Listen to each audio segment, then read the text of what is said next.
Hello, everybody. And today I was feeling some type of way, so I thought I would jump on here and just chat at y'all for a little bit. It's been a few days since we witnessed the debacle in the Oval Office. And I can't help but notice all over the place that Americans, people that were born and raised here on American soil, are pissed off at our commander-in-chief for the way that he responded to Vladimir Zelensky in the Oval Office, to a guy who has received hundreds and billions of dollars, not hundreds and billions, but hundreds of billions of dollars in aid and equipment and ammo and weapons and food and God knows what else. And when invited to sit down in the Oval Office with our president, was asked to come prepared to discuss terms for peace. And it was very clear to me from what I watched before the blow-up, and I shouldn't say it was very clear, but it seemed apparent to me that he wasn't really looking, Vladimir Zelensky wasn't really looking to talk about peace. He was looking to talk about more aid, to continue the fight, to continue to take the fight to the Russian people and to Putin and to all those things. And to a certain extent, maybe you can't blame him a little bit for that. I mean, after all, he's the president of a country who is losing people in droves. His people are being killed. And you can't help but think that the folks of Ukraine want an end to the carnage. They want an end to the destruction and the death, and they want to go back to living life the way that they knew it before all of this upheaval. And some people say that even before the war started, there was still a lot of bad things happening all over the region. And so maybe they weren't necessarily at peace to begin with. And so I guess maybe some of that is true, but I don't know. I didn't know really anything about the Ukrainian way of life and the struggles they may have had before the war. Maybe not many people did. But I do know this, that country who is losing people in the amounts that both Russia and the Ukraine are, their leaders have to, and I don't see how you can't, want to just end it. They want to stop seeing their people, their constituents die. They want to stop seeing their soldiers and their military forces die, be depleted. At some point, one side or both sides for that matter are not going to even be able to defend their own land as if they can now. Maybe they can't now. Maybe it's an issue on both sides that they're losing people at alarming rates, and they're just not going to talk about it. Maybe. Why would you give up that intel? If your forces are so weakened that you can't even defend your land, maybe you don't even talk about it. I probably wouldn't. And so I did a little bit of research about this whole plan. I didn't take notes of any dates or a ton of locations, but what did stick out to me was that there are some dignitaries that have, for example, traveled to Ukraine in the past with the intent of having this conversation about peace talks or ceasefire, and went to sit down with President Zelensky. And as J.D. Vance did reference when he was going on his tirade or his little speech to Zelensky in the Oval Office, that he brings people there on this tour of the Ukraine and kind of makes it this woe is me type of tour, to hit people in the fifis to drum up more money and more aid and more equipment and more weapons and more bombs and missiles and all those other things. And so as the story goes, those talks always have been kind of tumultuous as well. And when you go into a conversation and one side is thinking, okay, well, we're going to go in and we're going to have this conversation about bringing peace to the region, maybe ending this war, or at least for the time being, get a ceasefire agreement so that we can talk about ending this whole thing and what it's going to take. And maybe it's going to take some time and some negotiation. I'm sure that emotions are heightened. It's tense, that people are pissed, of course. But as the story goes, that's not really what President Zelensky ever really talks about behind closed doors. It's always this plea for more. We need more, we need more, and we need more.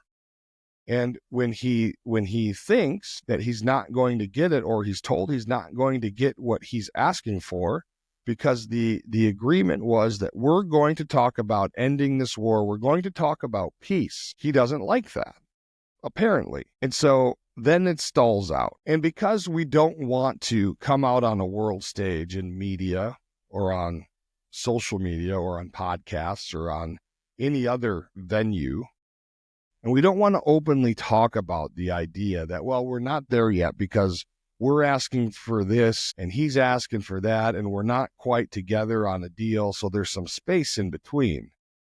Or as this one gentleman said, that there's sunlight between us. We want to portray that we're lockstep together. So then this conversation in the Ukraine, behind closed doors, turned into well, we'll have it signed at the next event that was somewhere in Europe. I want to say it was in Germany. Or maybe it was even in the UK, 4 or 5 weeks later or something like that. That gives us some time. We can talk about it. We can work out some details.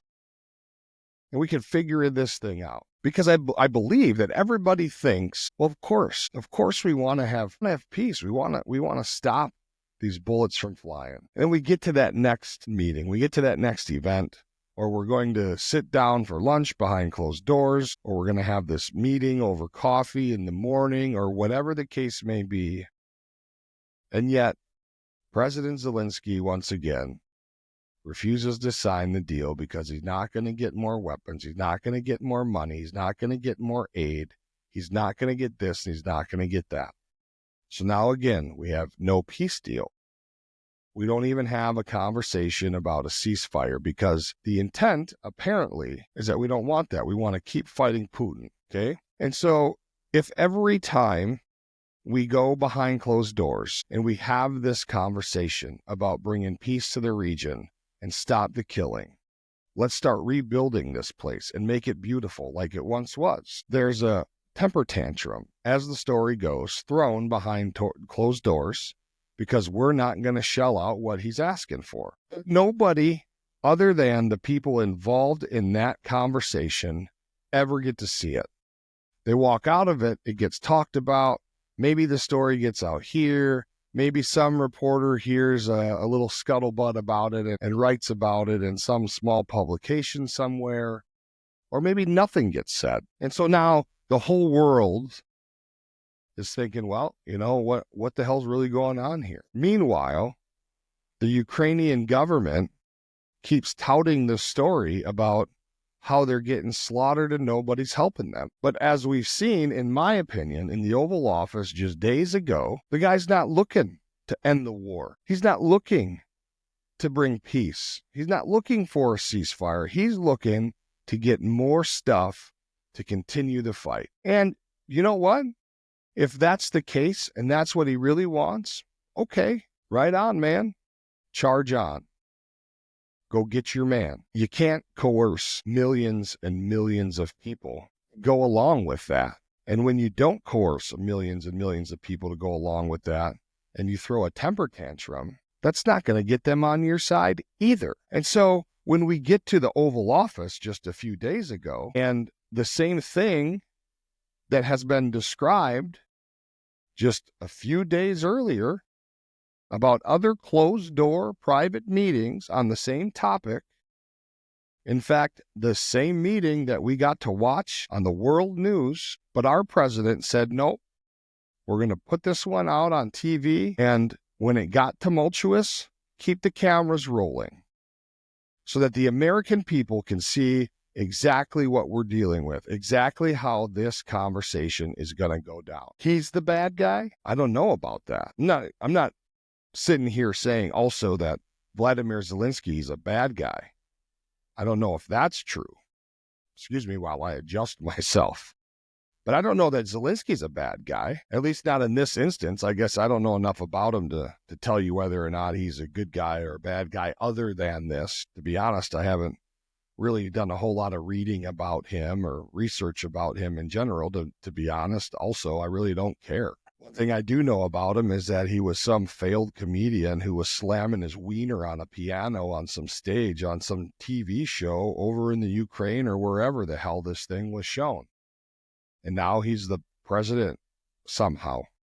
Okay, whatever. But here's what is confusing to me. Our new leadership isn't willing to sign up for a program that we have already given hundreds of billions of dollars to. And also remember that President Zielinski claims that he hasn't seen half of that money, that the last administration says that he's gotten. So once again, we're being told that hundreds of billions of dollars is missing. It's missing from aid packages that were sent to a place that most Americans didn't really agree with anyway. Didn't really agree with sending our tax dollars to help a war that we're not involved with anyway, that we really probably don't have any business being involved with anyhow. And what's also funny to me is that a lot of the folks that are so pissed off about this not going to give any more money to the Ukraine to fight the Russians,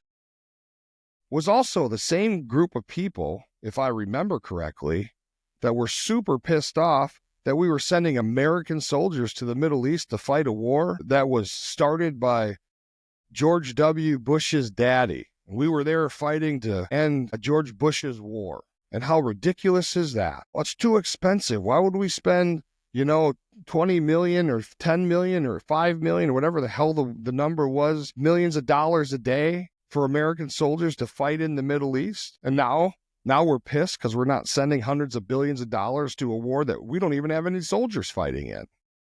So which is it? I don't know. Is this some kind of reverse psychology? Is this an issue of people hate Donald Trump so much that no matter what he does, no matter what he says, no matter where he goes, no matter how any of this plays out, even if he proves to be right, and even if 2 years from now or 1 year from now or 10 years from now, we're all way better off because of what he's doing in the White House right now, and let's just say for conversation's sake, and all this shit that Doge is doing and all these hundreds of millions of dollars that they're finding in fraud and waste that they're taking back, all of these things, all these people are so pissed off about, even if he's right about all of it and completely vindicated, there's still going to be a ton of people that are saying that he was wrong, he's racist, he's a dictator, he's an asshole, all kinds of shit just because they don't like him. But I'll tell you what, if we get these kickback checks, you're going to be the same son of a bitches that are racing to the bank to put them in there. You'll take the money, I'm sure. It's really interesting to me. So when I was watching this whole interaction on TV, well, I watched it on the internet because I wasn't watching TV when it happened, but I watched it a couple hours later. I thought to myself, this is sweet. This is sweet that he's leaving this up there for everybody to see. It's sweet that he's leaving it up there so that we all can see that America is no longer going to be pushed around. We're not going to be guilted into sending all of our money, our hard-earned money, to people who, number one, don't appreciate it. Number two, just expect it because they asked for it. And number three, we don't agree as Americans, most of us don't agree to send it there. How is it that we got to a place where we've put a government into power who now says, will give us 30% of your wages, or whatever the number is? I just pulled 30%. Maybe I'm pretty close. You're going to give us 30% of your wages. You don't have a choice. You're also going to pay tax on this. You're going to pay tax on that. You're going to pay more tax. And then we're going to tax you on this. And hey, by the way, if you decide to have a good time and maybe let's just say you buy a scratch off when you fill up your truck or your car with gas and you win $1,000. Hey, by the way, you're gonna give us $300 or $400 of that back tax. We're gonna pay tax, and then guess what? We're gonna add that onto your tax again at the end of the year. These are supposed to be the people and the organizations and the institutions that are working for us, and we're pissed about the idea that they're taking your money that you give them without any choice and wasting it. Nobody seems to be really too pissed off that men and women who would be 210 years old are still getting Social Security checks. No one seems to be too upset about that. They're more upset that Elon Musk is going through ledgers and federal agencies' books and then finding hundreds of millions of dollars that shouldn't be sent out to anywhere. I don't understand it. And it all seems to be just because we hate one man.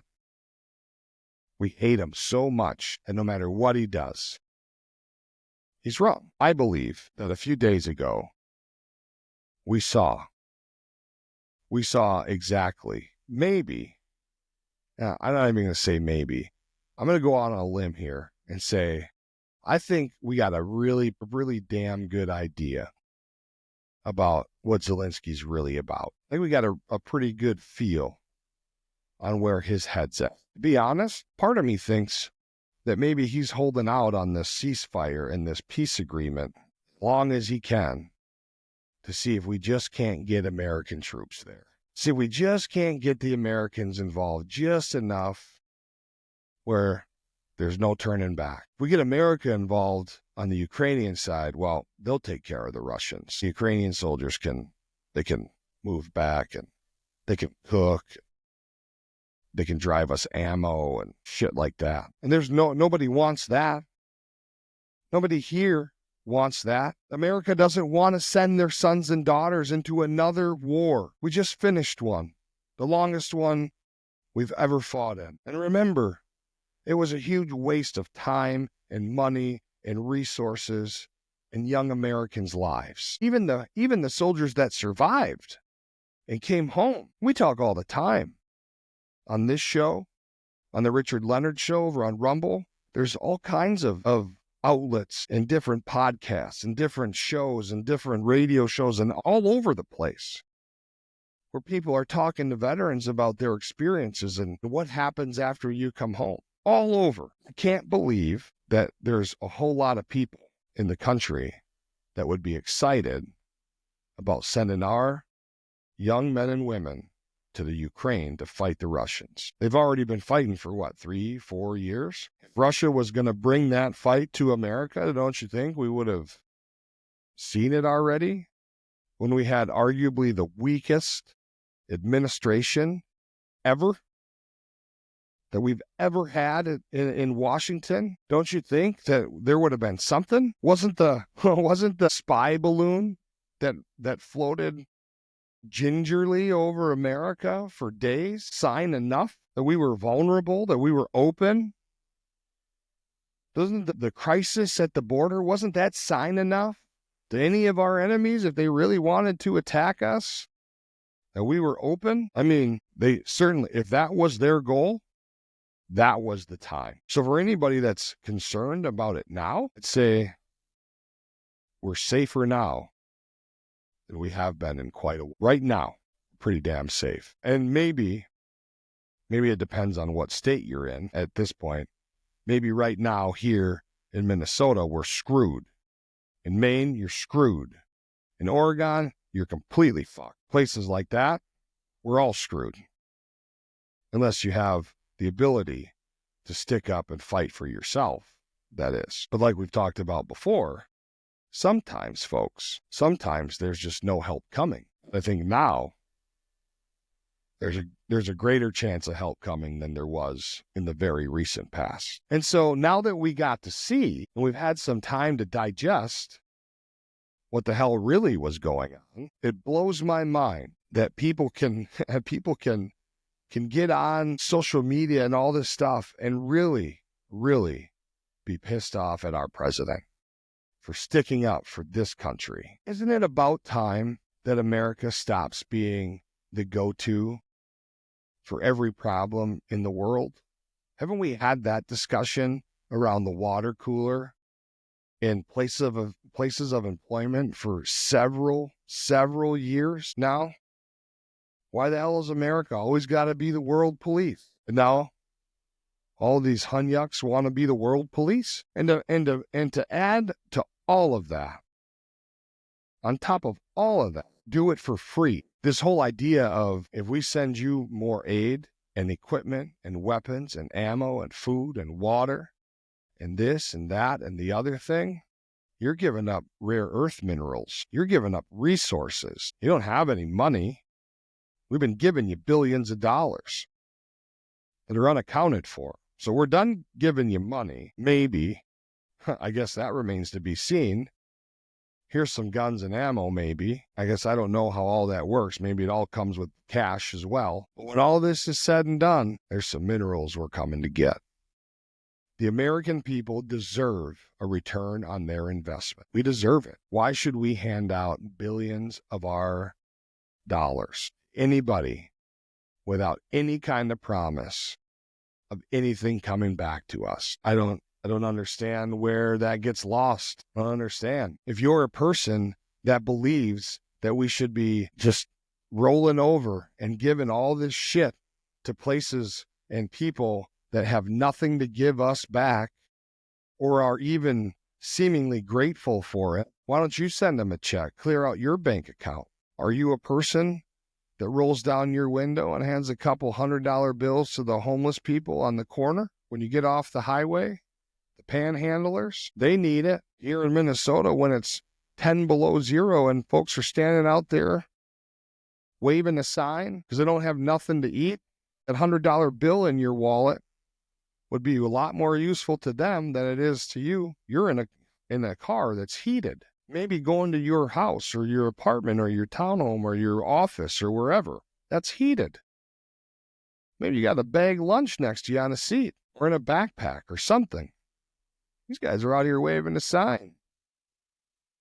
Did you give them your money out of your pocket? Did you stop there and say, hey, get on in. You can come home with me and stay with me for the night? It's real easy to hand out charity when it isn't coming right out of your hand. But I bet you're also the same people that bitch at the gas pump or bitch when you're buying eggs or bitch when you see your property taxes or get pissed off when you see the price of a car when you need a car, your car breaks down. Check this out.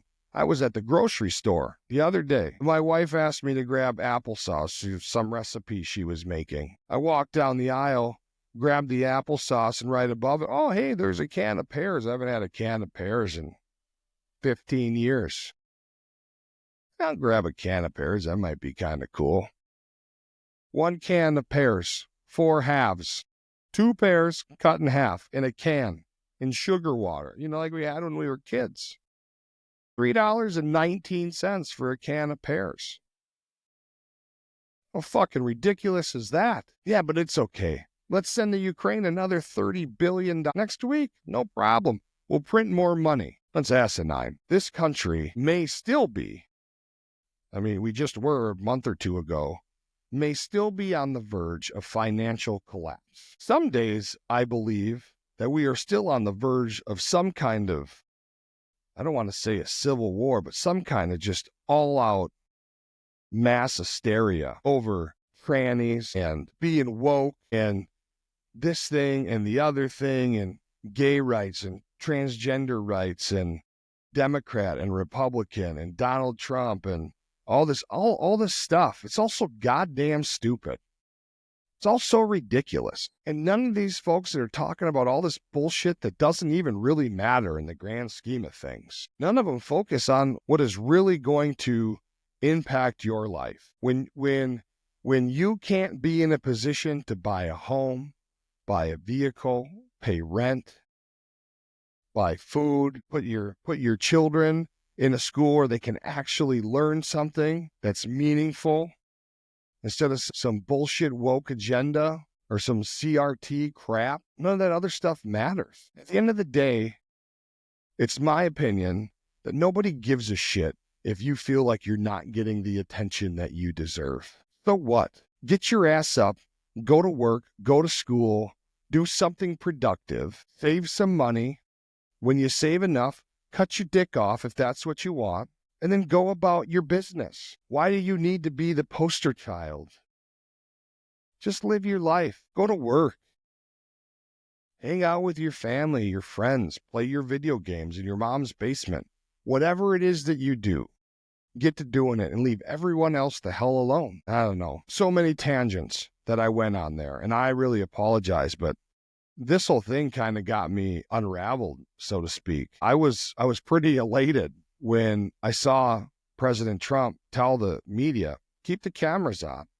We'll keep it going a little while. Why not? It was perfect. This is how people assume they can come to America and demand our shit. And we do not have to, we should not have to just bow down and take it and then give them whatever they ask for. You're in a war. Your country's at war. So if you come here and you walk into the Oval Office, which some people say is the most powerful room in the world, I don't know. I don't know if I believe that. Maybe it is. And you're dressed like you're going camping or you're about to do some urban combat training. And 110% of everybody else within a 2-block radius of you dressed as if they're president of a bank. How's anyone going to take you serious? Maybe that's just number one. Maybe we just start there. And then you're ungrateful. And then you demand money and equipment and ammunition and tools of war, tools of death and destruction. And then you get snarky. Yes, 2 days, I heard it from Putin. Yeah, probably 2 days. So how about you quit being a dickhead and be grateful? That's one thing I do agree with the vice president on. How about you be grateful? Or you'd have been maybe dead already. For sure, your country would have been dead. Without each and every taxpayer in this country, Ukraine would have been probably gone. Maybe not. Maybe they would have survived. Maybe they would have won. Who knows? But the biggest atrocity, in my opinion, is that Americans are shitting all over America because of this whole deal. When we should be clapping and raising our fists and cheering that there's somebody in high offices in our government that is willing to say, no more are you going to walk in here and demand that we do anything for you with nothing in return, without any gratitude. It doesn't work that way. There are stipulations. You walk in here ready to make a deal for peace, or we don't have the conversation, just like Donald Trump said.